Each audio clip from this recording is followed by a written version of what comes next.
तो आज से कुछ दिन पहले मैंने एक वीडियो अपलोड की थी जिसका टाइटल था फेक हिंदू एक्सपोज्ड। तो उसके थंबनेल में मैंने एनएस यादव की फोटो लाई थी, बट मैंने उस वीडियो में सिर्फ UK07 राइटर की बात की थी। तो कुछ लोग थंबनेल में क्वेश्चन मार्क देखी बिना फोटो देखकर ही बहुत काइंडली पूछ रहे थे कि भाई तुमने एनएस यादव के बारे में तो वीडियो में कुछ बोला ही नहीं। बट कुछ लोग जो एनएस यादव के अंदर थे वो कुछ ऐसे कमेंट कर रहे थे कि तेरी दम नहीं है एनएस यादव के बारे में बोलने की। तो इसलिए आज हम फिर से आज की एक और नई वीडियो में, और इस सिस्टम आर्मी से मेरी रिक्वेस्ट है कि पूरी वीडियो देखिए बिना कमेंट सेक्शन में अपना ओपिनियन ना दें, क्योंकि इस वीडियो हम प्रूफ के साथ बात करेंगे एंड ये वीडियो ओपिनियन वीडियो होने वाली है। तो चलिए विदाउट टाइम वेस्ट की वीडियो को शुरू करते हैं।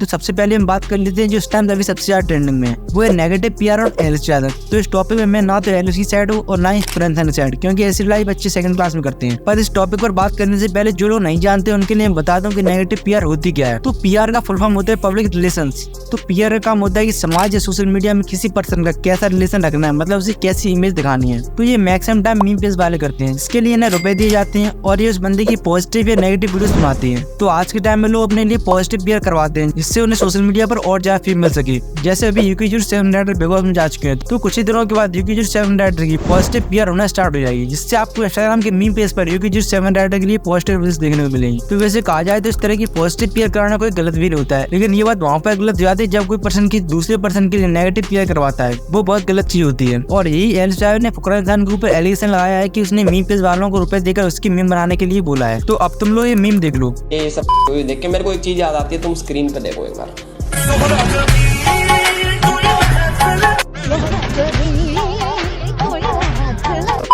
अगर इसको तुम एक्सप्रेशन कहते हो तो भाई हमारी भैंस ने क्या एक्सप्रेशन दिए हैं, उसके 20-25 मिलियन फॉलोअर हो जाते हैं अब तक टिकटॉक पे। अगर उसे टिकटॉक चलाना आता होता तो, और ये फैजूरिया जितने भी हैं सारे उसके साथ डुएट बना रहे होते, बट क्यों नहीं बना रहे पता है क्यों? क्योंकि इसको एक्सप्रेशन नहीं कहते। तो एलएस भाई, जब तुम खुद जिन लोगों को जिन कामों के लिए रोस्ट करते थे और अब तुम खुद ही वो काम कर रहे हो तो मीम तो बनाएंगी तुम्हारी। नहीं, जब तुम किसी और पर रोस्ट बना तब बढ़िया है, लेकिन जब तुम पर कोई रोस्ट या मीम बना दे तो फिर ब्लॉग में आके रोक दिखा दो। और कुछ टाइम पहले एलएस ने सलमान खान के लिए ऐसे विचार थे, हमारे सल्लू भाईजान की, हमारे सलमान खान भाई की, तो भाई जिनकी सारी मूवी 200, 300, 400 करोड़ रुपए कमाती है, जिससे हमें ये अंदाजा होता है कि हमारे देश में मूतिया खाली बैठे हैं जिनको ऐसी मूवी देखने में मजा आता है, जिन मूवीज का ना कोई सर है पैर है। पर सल्लू भाई की मूवी बेशक 1000 रुपए की टिकट हो, भाई की मूवी देखनी है तो बिग बॉस में जा रहा हूँ मैं, पहुंच गया।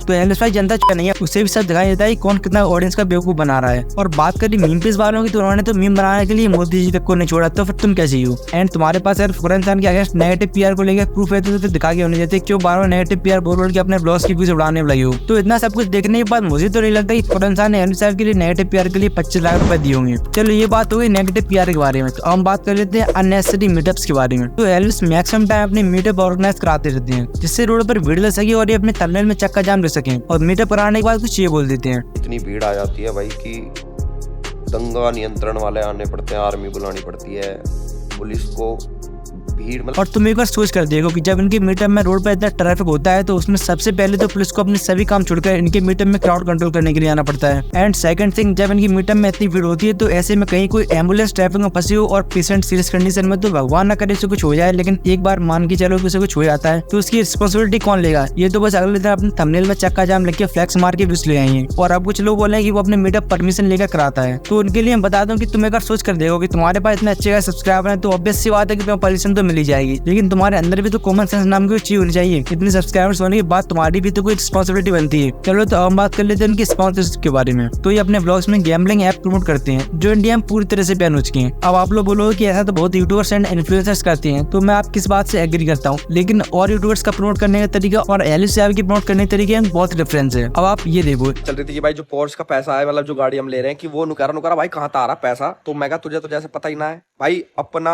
बहुत सारे लोगों का डाउट भी होगा कि मेरा इनकम सोर्स क्या है भाई, जैसे फॉर एग्जांपल करोड़ प्लस की गाड़ी है, कहाँ से आ रहे हैं, कितने आ रहे हैं, तो वो पूरा तो मैं तुम्हें कैसे बता पाऊंगा कि भाई इतना यहाँ से आ रहा है। बट जो कुछ तो यूट्यूब मनी भी है, और कुछ भाई जो कुछ पोर्शन है वो बता दो कहाँ से आ रहा है। भाई कुछ पोर्शन है वो तुम्हें पता, मैं हर बार बताता भी हूँ। अपना थोड़ा बहुत कमा पा रहे हम बेट भाई बुक से। वाह क्या एक्टिंग कर रहा है। जिसको नहीं पता बेट भाई बुक क्या है वो कटारिया समझाया, क्योंकि कटारिया भी खेला है। क्या बात है जी, एक्टिंग की बादशाह हो कसम से। इसमें ये बोल रहे हैं कि खुद इस ऐप से मोटा पैसा छाप चुके हैं, जबकि इन्होंने ये ऐप कभी अपने मोबाइल में इंस्टॉल भी ना किया हो। अगर आपको छोटा मोटा अमाउंट है, मतलब पॉकेट मनी टाइप है, जितना भी आप लगाओगे ऑब्वियसली उसके ऊपर ही होता है। और एलसीआर की दोस्त कटारी ये बोल रहे हैं कि थोड़ा बहुत पैसा कमाना हो तो 1600 रुपए से स्टार्ट कर सकते हो। तो कटारी भाई तुम्हारी नॉलेज के लिए बता दूं कि 1600 रुपए से बैटिंग स्टार्ट करने के बाद ही लोगों को लत लगती है। ऐसा नहीं है कि कोई स्टार्टिंग 1,00,000-2,00,000 रुपए से करता हो। And batting and gambling app से लगने वाली गैम्बलिंग की लत स्मोकिंग एंड एल्कोहल से भी ज्यादा डेंजरस होती है। Drug addict, as long as they abstain from drugs for over a period of 5 years, we can say they are recovering. For an alcoholic, a period of 10 years, not even a sip of alcohol. Whereas for a gambling addict, it's till the day they die, because they can come back anytime.